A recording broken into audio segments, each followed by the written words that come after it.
का ब्रांड देख के अमीर समझा क्या? भीख मांग के बनाया मैं। नाम पे दे दे बाबा, अल्लाह के नाम पे दे दे बाबा।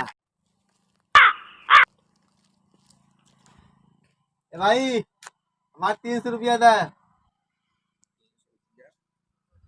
अरे यार हमारे पास 500 का नोट है। 500 का नोट हो।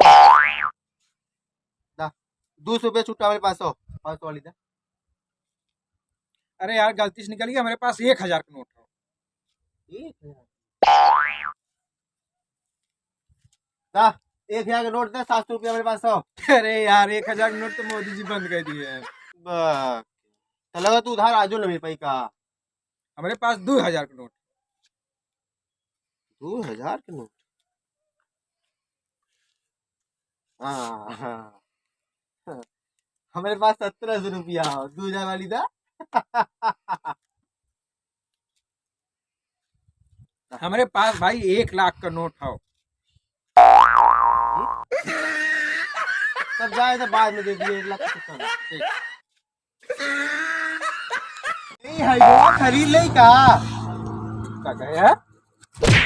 काहे मारत हम? अरे तो बताइए मार।